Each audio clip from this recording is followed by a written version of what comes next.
Dan sekarang, saya mau menceritakan bocorannya kembali. Dan jangan lupa untuk subscribe, klik loncengnya, dan juga lupa like. Selamat menikmati. Gaskeun. Tentu saja, kontrak darah juga memiliki beberapa manfaat bagi binatang ajaib. Kecepatan evolusinya akan meningkat pesat. Oleh karena itu, tidak peduli ke tingkat mana binatang ajaib Hao Shen berevolusi, itu tidak akan menyebabkan kehancuran yang berlebihan pada dunia ini. Mengambil langkah mundur, jika suatu hari dia benar-benar mengancam umat manusia, selama Long Hao Shen mati, dia akan mati juga. Chen Hongyu berbicara dengan sangat tenang, tetapi di telinga kelompok Long Hao Shen, kata-katanya memiliki nada suara yang aneh, terutama bagi Long Hao Shen, yang mengenang saat Hao Yue baru saja datang ke dunia ini dalam keadaan lemah dan ketakutan. Penampilannya berangsur-angsur menjadi lembut benar, tidak peduli rahasia apapun yang dimiliki Hao Yue, itulah rekan kontrak darahnya. Setelah mengabdikan begitu banyak, apa gunanya merenungkan lebih jauh tentang kemampuan atau asal-usulnya? Senior, tentang ujianmu, Long Hao Shen mencoba bertanya. Tatapan Chen Hongyu langsung menjadi berat. Karena Hao Yue menekan Xing Xuan dengan paksa, dia mengesampingkan masalah ini sepenuhnya. Sekarang Long Hao Shen baru saja bertanya. San Sui menatap suaminya dengan sangat tidak senang. Baik dia maupun Chen Hongyu tidak dapat mengatakan bahwa tes sebelumnya tidak dihitung dan mereka harus mencoba lagi. Status mereka seperti itu, Chen Hongyu akan terdengar sangat berbahaya jika dia mengatakan bahwa dia telah membiarkan kelompok Long Hao Shen mengalahkannya, tetapi jika dia menarik kembali kata-katanya, wajahnya akan hilang total. Setelah menghela nafas panjang, Chen Hongyu melambaikan tangannya, kamu bebas pergi sesukamu. Setelah itu, dia menoleh dan pergi. San Sui tidak bisa menahan diri untuk tidak mengumpat padanya, kamu benar-benar bodoh dan tidak berguna. Chen Hongyu menjawab dengan marah, saya tidak berguna. Apakah menurutmu orang-orang kecil ini begitu mudah untuk dihadapi? Pernahkah kamu melihat pembunuh itu berlarian di sekitarku? Faktanya, jika Chen Hongyu tidak tega membunuh kelompok Long Hao Shen, dan masih terus menahan diri sampai batas tertentu dari awal hingga akhir, mengalahkan mereka akan menjadi tugas yang sulit, terutama dengan monster terkontraknya yang ditekan oleh Hao Yue. San Sui berjalan di depan Long Hao Shen sambil menggendong Chen Ying'er, dan menyatakan, Long Hao Shen, ingatlah bahwa apapun keputusan yang kamu buat, selama Ying'er tetap sehat dan berada di timmu, Spiritual Temple akan selalu mendukungmu. Tapi apapun alasannya, jika sesuatu terjadi padanya, kuil spiritual kami akan menganggapmu sebagai musuh bebuyutan, bahkan jika suatu hari nanti kamu menjadi ketua aliansi. Setelah mengatakan itu, dia menyerahkan Chen Ying'er kepada Wang Yuan dan berbalik untuk pergi. Berdiri di sisi Long Hao Shen, Cai Er bergumam, sungguh orang yang tidak masuk akal. Lin Xin terkikik, jika San Sui memiliki akal sehat, dia tidak akan memiliki reputasi seperti itu. Tapi orang itu tidak pernah menarik kembali kata-katanya. Sima Xian menyatakan, Kapten, sepertinya kita menang. Bukankah kita seharusnya bersorak? Benar, setelah melewati ujian Chen Hongyu, tim mereka akhirnya terbentuk kembali, dan secercah harapan siap berangkat untuk perjalanan misi baru mereka. Untuk sesaat berikutnya, di tempat pertarungan binatang di kuil spiritual, suara sorak-sorai yang tiba-tiba terdengar. Senja, setelah makan malam, Long Hao Shen kembali ke kamarnya lebih awal. Setelah menjalani ujian di pagi hari, dia pergi mencari grup pedagang Yueye di sore hari. Hingga saat ini kabar tersebut belum juga datang, sehingga mereka hanya bisa menunggu saja. Tanpa berita yang akurat, tindakan gegabah tidak akan membuahkan hasil apapun. Pada saat yang sama, dia mengirimkan surat kepada aliansi, melaporkan kepada Yang Haohan bahwa timnya telah selesai berkumpul, dan bahwa dia sedang menunggu aliansi untuk menugaskan misi kepada mereka. Misi terakhir mereka selesai adalah sekitar 2 tahun yang lalu, jadi semua orang merasa tidak sabar. Sejak dimulainya Perang Suci 2 tahun lalu, serangan global para iblis menimbulkan kerusakan besar pada aliansi, namun di saat yang sama, pihak iblis juga mengalami kerugian besar. Namun dalam skala besar, kerusakan global dari kedua belah pihak tidak terlalu besar, meskipun kekuatan mereka yang berada pada kisaran menengah ke bawah mengalami penurunan yang tajam. Perang suci ini terasa sangat menantang bagi sisi kemanusiaan, namun juga memberi mereka sedikit harapan akan kemenangan. Bagaimanapun, umat manusia masih bertahan. Bahkan jalur gunung selatan yang memiliki kekuatan pertahanan terlemah tidak membiarkan kekuatan iblis masuk ke wilayah mereka. Bertahan melalui semua itu adalah semacam kemenangan bagi aliansi, dan menambah kepercayaan diri mereka dalam mencapai kemenangan akhir. Apa yang dimiliki iblis-iblis itu? Di luar kemampuan reproduksi dan sistem pemerintahan yang hebat, mereka tidak punya banyak hal lain. Dan bisakah sumber daya yang dikumpulkan umat manusia tanpa henti sejak dimulainya zaman kegelapan 6000 tahun yang lalu dapat habis hanya karena perang suci ini? Dalam kontes kecepatan pemulihan, sisi manusia yang absolut tidak percaya diri mereka lebih rendah dari sisi iblis. Oleh karena itu, di kalangan bangsawan Temple Alliance, perubahan strategis mendasar terjadi. Tentu saja, pihak manusia saat ini tidak akan melancarkan serangan balik, tapi tetap memperhatikan untuk menjaga kekuatan mereka, sambil mendapatkan pengalaman dan pengetahuan berharga melawan iblis. Kesenjangannya masih ada, tapi bukan berarti tidak mungkin diisi, bukan? Setelah evolusi baru Hao Yue, warna ungu yang dilepaskan dari tubuhnya disebut kekuatan kemurnian darah oleh Chen Hongyu. Setelah evolusinya, Hao Yue pasti akan mampu menghancurkan pilar Dewa Iblis dengan lebih mudah dari sebelumnya. Jika mereka bisa masuk ke wilayah iblis dan menghancurkan beberapa pilar Dewa Iblis lagi, mereka akan mencapai tonggak sejarah baru di setiap kemenangan. Sejak 2 tahun lalu ketika Long Haoshen memulai pelatihan terpencilnya, dia telah membuat tekad untuk menghancurkan sebanyak mungkin pilar Dewa Iblis untuk mengguncang fondasi iblis. Sisi iblis begitu kuat, dia tidak percaya dirinya bisa memusnahkan mereka secara menyeluruh, tapi selama mereka bisa dilemahkan sampai batas tertentu, pada akhirnya, suatu hari nanti manusia bisa menang atas mereka. Saat Long Haoshen merenungkan masa depan secercah harapan terang, ketukan terdengar. Membuka pintu, Chai berdiri di luar. Chai, cepat masuk. Long Haoshen menyambutnya di kamar, tepat setelah dia menutup pintu, Chai tiba-tiba melemparkan dirinya ke punggungnya, dengan erat memeluk sosok punggungnya. Long Haoshen bisa merasakan ketidakstabilan dalam emosinya, dan bahkan merasakan perasaan lembab datang dari kerah bajunya. Segera dia menjadi sangat terkejut, Chai, apa yang terjadi padamu? Berbalik kembali, Long Haoshen menerima pelukannya. Saat ini, Chai mengenakan rok panjang hitam, menonjolkan kulitnya yang halus. Dalam 2 tahun ini Chai juga tumbuh besar, sosoknya menjadi lebih tinggi, namun perasaan lembutnya tidak berubah sedikit pun. Membawanya ke dalam pelukannya memberikan perasaan penyelesaian yang sangat luar biasa. Pinggangnya yang lembut dan kehangatan tubuhnya segera memberikan perasaan tak terkendali pada Long Haoshen. Mereka sudah dewasa dan tidak memiliki cinta murni seperti di masa mudanya.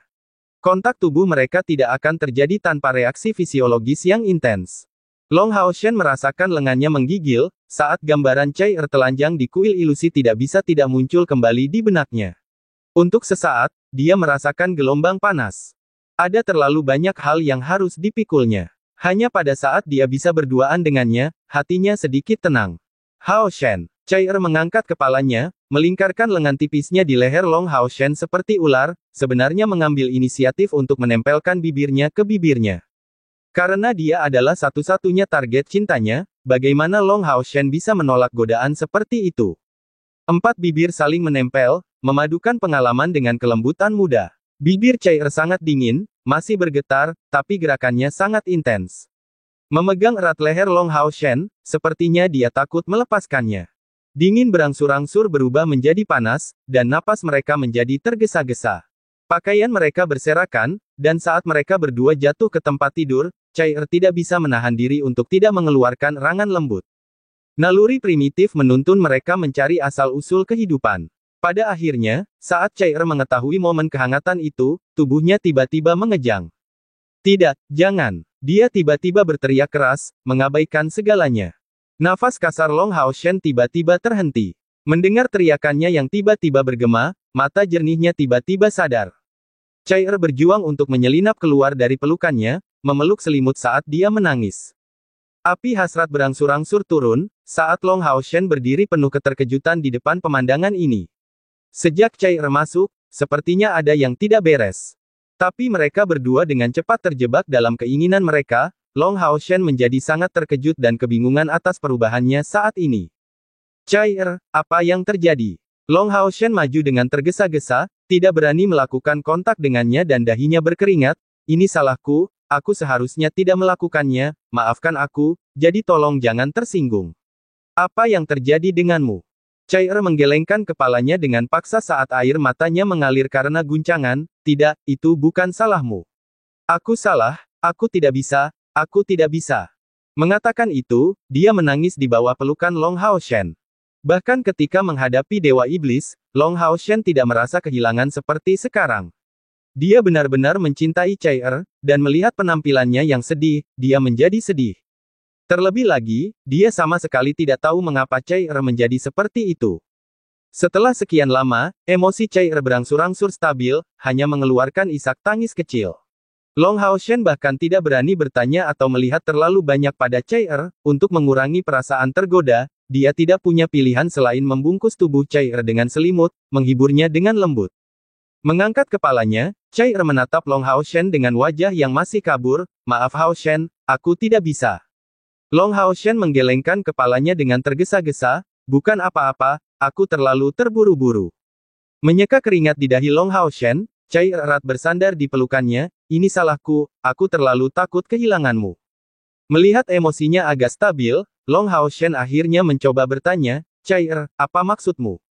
Dia benar-benar tidak percaya bahwa Chai menangis begitu sedihnya hanya karena keintiman yang berlebihan.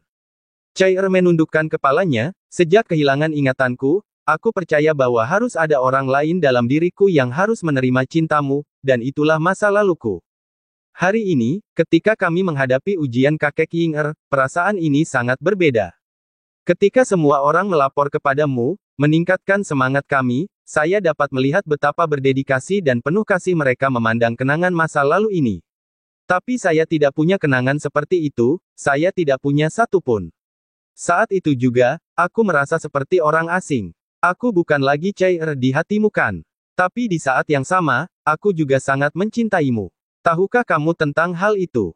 Meski ingin mendapatkan kembali ingatanku, aku juga sangat takut akan hal itu. Tanpa mendapatkan kembali ingatanku, aku tidak akan bisa memastikan perasaanmu padaku. Tapi jika aku mendapatkannya kembali, bukankah diriku yang sekarang akan hilang, selamanya tidak bisa kembali lagi? Itu sebabnya aku sangat takut, dan sama sekali tidak menyukai perasaan itu. Aku takut kehilanganmu selamanya, itulah sebabnya aku datang kepadamu, ingin menawarkanmu hal yang paling berharga. Namun seketika itu juga, tiba-tiba aku menyadari bahwa semua ini bukan milikku, melainkan milik diriku yang lain. Itu sebabnya aku tidak bisa menyerahkan diriku padamu. Mendengar suaranya yang begitu sedih, Long Hao Shen terdiam. Dia bertanya pada dirinya sendiri apakah yang dia sukai benar-benar Chai masa lalu. Seperti yang dikatakan Chai setelah kehilangan ingatannya, beberapa perubahan terjadi pada emosinya. Perasaan tertekan yang dia alami karena ingatannya belum kembali diketahui oleh Long Hao Shen lebih dari orang lain. Namun, cara berpikirnya tidak seperti Chai Tidak peduli apakah itu sebelum atau setelah kehilangan ingatannya, Chai tetaplah Chai Hanya saja ingatannya terpisah menjadi dua bagian, itulah sebabnya dia bisa sabar menunggu.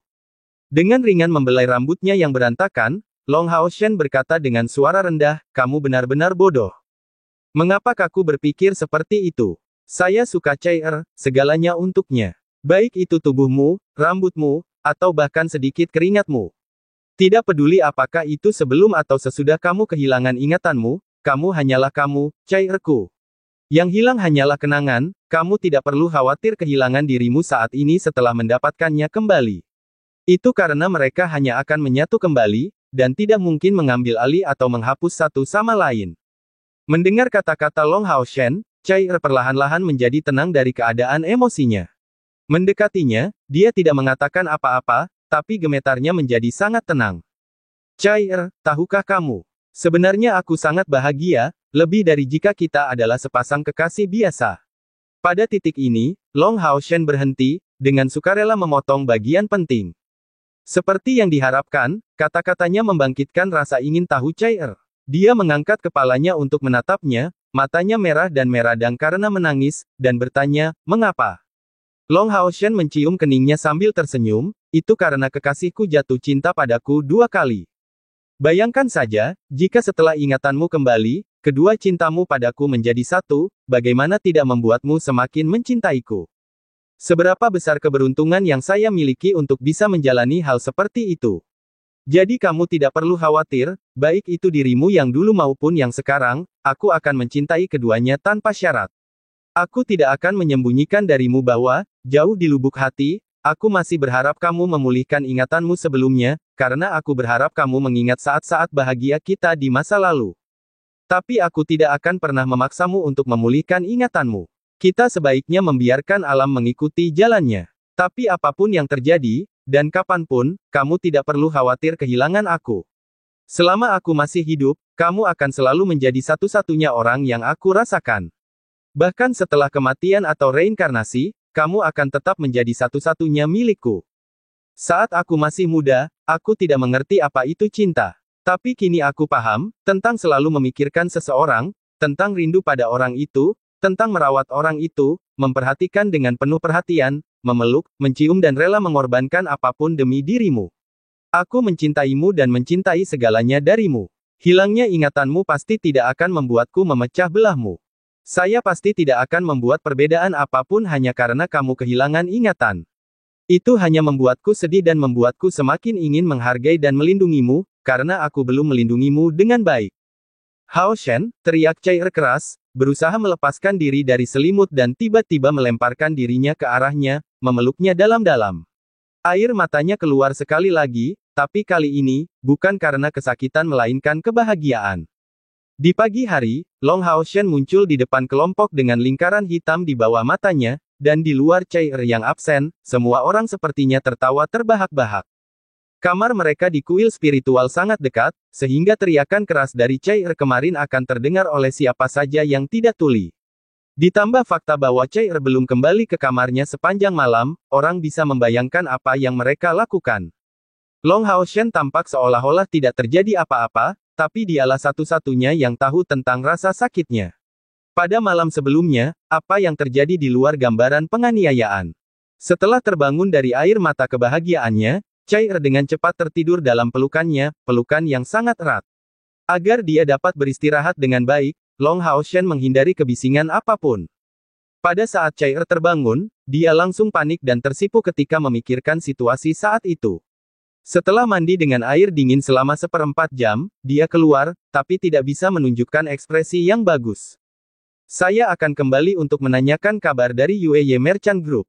Long Hao Shen tidak tahan dengan tatapan eksplisit yang memprovokasi dari yang lain, dan melarikan diri dengan tergesa-gesa. Setelah menutup pintu, dia bisa mendengar ledakan tawa di belakangnya. Ibu kota Modu, Istana Klan Bulan. Dia benar-benar muncul. Yueye menatap kosong pada surat di tangannya. Segera, segala macam perasaan muncul di hatinya, menyebabkan tubuhnya sedikit bergetar. Sejak membatalkan pernikahannya dengan Ah Bao, dia tinggal di Istana Klan Bulan. Tidak mengambil langkah sedikit pun, dia berkonsentrasi penuh pada budidaya. Menjadi seorang gadis yang sangat cerdas, Yueye memahami dengan baik karakter seperti apa yang dimiliki Ah Bao.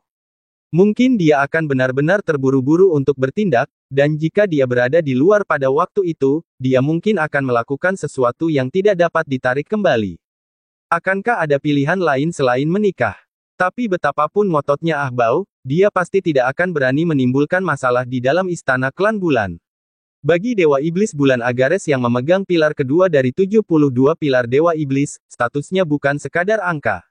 Klan Bulan sangatlah banyak, bahkan Kaisar Dewa Iblis menjaga hubungan yang sangat dekat dengan Agares. Tapi fakta bahwa dia tetap tinggal di Istana Klan Bulan tidak berarti Yueye sama sekali tidak menyadari dunia luar. Dialah yang seorang diri menjadikan grup pedagang Yueye sebagai kelompok pedagang lepas terhebat antara pihak iblis dan aliansi kuil. Setelah dimulainya Perang Suci, sumber daya mereka menurun, tetapi itu tidak berarti bahwa mereka dikosongkan lagi. Transaksi barang mereka sudah berubah menjadi perdagangan informasi strategis. Dan grup pedagang Yueye memperoleh keuntungan dari kedua belah pihak. Di bawah komando Yueye yang sesuai, mereka hanya fokus menawarkan untuk menjual beberapa informasi strategis yang tidak penting kepada kedua belah pihak, menyebabkan kelompok pedagang ada dan berada dalam kondisi yang baik antara sisi manusia dan iblis. Adapun kekayaan mereka, setelah bertahun-tahun terakumulasi, berhasil mempertahankan dirinya meskipun terjadi peristiwa itu. Situasinya tidak akan selamanya seperti itu, jadi ketika Perang Suci berakhir, grup pedagang lepasnya akan tetap berjalan. Yueye memiliki metode komunikasi khusus. Untuk bisa segera mendapatkan informasi yang paling tepat, ia banyak berinvestasi pada aspek itu. Melalui kristal transmisi suara khusus, dia dapat menerima dan melepaskan suara dari sisi lain benua. Jadi segala sesuatu yang terjadi di pihak aliansi akan diketahui olehnya paling lama 2 atau 3 hari kemudian, sehingga lebih mudah untuk segera mengirimkan perintah. Sekarang, kelompok pedagang UEY telah menjadi penyelundup informasi terbesar antara pihak iblis dan aliansi kuil. Dalam kemampuannya mengumpulkan berita, meski terlihat seperti putri klan Yue, UEY layak disebut nomor 1 di benua itu. Jadi Long Haoshen bisa dikatakan telah menemukan orang yang baik untuk mencari informasi tentang Yang Wenzhao dan Duan Yi. Token yang diberikan UEY kepada Long Haoshen pada saat itu sangatlah istimewa. Dia sudah lama membuat pengaturan untuk segera diberitahu dimanapun hal itu muncul. Dan bukankah itu yang sebenarnya terjadi? Token itu muncul di Myriad Beast Mountain Pass di kuil spiritual dengan berita permintaan berita mengenai Yang Wenzhao dan Duan Yi. Jadi dia benar-benar berada di Temple Alliance dan benar-benar muncul. Bahkan UEY sendiri tidak menyadari bahwa penampilan Long Haoshen memberinya kegembiraan yang tak terkendali. Sebenarnya, dia tidak terlalu akrab dengan Long Haoshen, tapi memahami dengan pasti tingkat kejeniusannya.